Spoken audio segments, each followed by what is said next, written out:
very closely played first half. Why did Michigan State pull away early in the second half?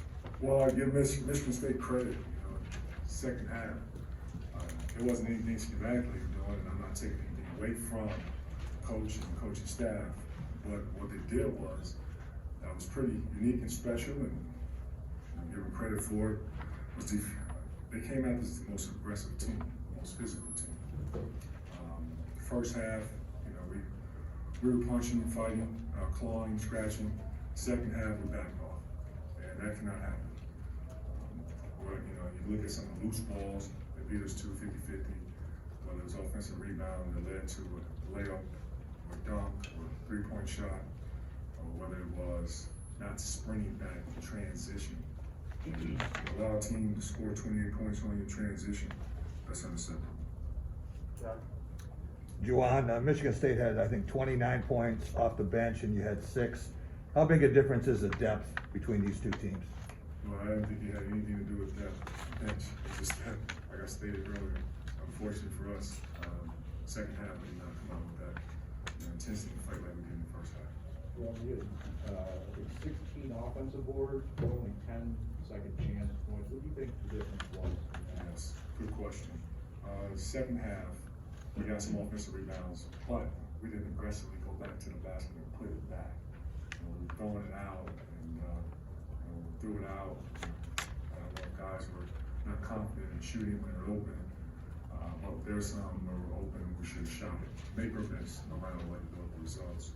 But they're also, at first half with the offensive rebounds, we were aggressively going back and putting it back up, and second half we didn't do that at all. So we competed, but we didn't compete for 40 minutes. Well, I don't know if the crowd affected the game, but Hunter just said that he likes playing here. It's a fun environment. You played here and coached here, right? I played here and won here. Yeah. As a player.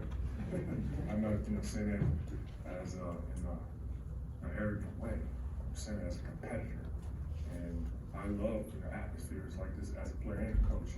It's good that you have players that look forward to playing against your team on the road. I enjoy it. In a way of it allows your team to be together, get away from the outside distractions that are at home, and at a time when you feel like it's however many people that are out there, it's just you and your teammates and your brothers, and it's a great atmosphere to come out and play on what day of the week is it? Saturday? Greg? Wondering, Hunter obviously had a good game with 25 points. Marcus Bingham has taken a lot of strides since a year ago. I'm wondering what you noticed from Marcus Bingham in terms of his strides from a year ago in defending Hunter, if anything. Defending Hunter? Yeah. What'd you say? Repeat that again? How much Hunter score? 25.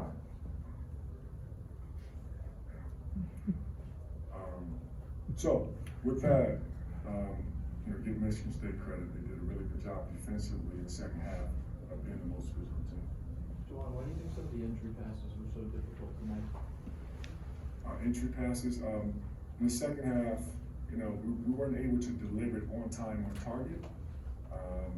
Part of the physicality, speaking of with Michigan State defensively, making adjustments of getting into our guys, letting them feel them, whether it's post defense, whether it was drives to the basket, but that's the time that we cannot complain. We have to allow the coaches to do the complaining, and they just play. And that's the thing I want our guys to stay locked in the moment. Whenever teams make runs, or whenever things doesn't go our way, stay locked in the moment. Whether it's a bad call or a missed call, it's my job. Keep playing.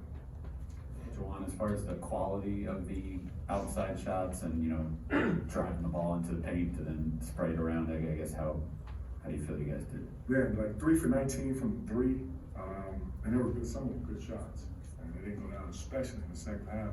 Those are the shots that led to some of their transition buckets on the other end. But we didn't get back, whether we didn't talk or communicate, allow our guys to run passes for a dunk, allow the guy to run passes for a 3.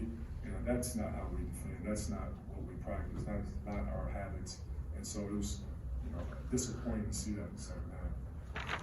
Juwan, Hunter said that every game from here on out is a must-win game for Michigan. Do you like that they're taking on that mentality, or he is? Why not? We're competitors only. Should. Why not? The Big Ten is a very competitive conference. So it's, just in general college basketball, because we've had a really good non-conference schedule too, with some high-level opponents, and teams are good. Teams are older, teams are physical, they're athletic, they're skilled. So are we. We gotta get better. It's the fact. Gotta get better, and we will. I trust we will. Just following up on that, Juwan, if this team is to make a run, where is that growth, do you think, going to come from? Where does it have to come from to get back on track? All hands on deck. Starting with me. It goes down to the staff and all the players, everyone. We all gotta step up. Got time for a couple more? Juwan, was the game plan for you guys to keep feeding the post, keep giving it to Hunter, keep giving it to Musa, especially when the outside shots weren't falling? Well, when you see that a guy is being very dominant, they're not stopping him, and go back in and until they're adjusted, they can, stop him from scoring and go to the other adjustment. But, we go in the game plan looking at opportunities to take advantage of the defense, and great opportunities where Hunter makes some good plays. I know you guys rescheduled with Purdue. What needs to be I'm done? sorry? You guys rescheduled the game with Purdue. What needs to be done to get the Michigan State game rescheduled that was postponed? I don't know. That's not a question for me. You talk to the Big Ten, ask them that. But we are going to play whoever, whenever, wherever. Got it? Juwan, what were the issues that you saw defensively that led to some of those open looks they had from three and the drives to the basket? I'm sorry, can you repeat that? What were some of the issues that you saw defensively that led to some of the open looks they got and the drives to the basket? Yeah, miscommunication on the defensive end, and just like you talked about it at halftime, the defense now is on the other side, on Michigan State side, and that's where we really have to be, more communicative. Well, that's a word. Talk more. We also have to do a better job of limiting our mistakes, and mistakes happen when you don't communicate the coverages, and that's what led to some of the baskets, whether it's a drive by AJ or Walker or a drive by Hall, and then led to a throwback for a three for Hall or for Hauser, and those were easy correctable mistakes that happens that's based on fatigue, and that's where I told our guys, I saw the fatigue in the first 3 minutes. And you only get 3 timeouts, and you gotta use them. You can't just burn them all at once. And I saw it first 3 minutes. We had low energy, and that cannot happen on the road or any place. That's simple. You got one final one? Kobe Buffkin continues to be in the mix for you guys. How would you evaluate his minutes or his growth at this point in the season? Yes, freshman, he's getting better and better. And every coach in college, as you can see, having freshmen on their team, it's a part of a learning curve. And speaking of the team here, they have like 1, 2, 3 freshmen that play 2 get limited minutes. They're growing. Kobe is, he's going to continue to keep growing because he's a beautiful young man that enjoys being coached, want to get better, to ask questions. He watched film. He watched film individually with me. He asked great questions in practice. He's a student of the game. I see a lot of great things happening for him wearing that maize and blue this year, next year, and years to come.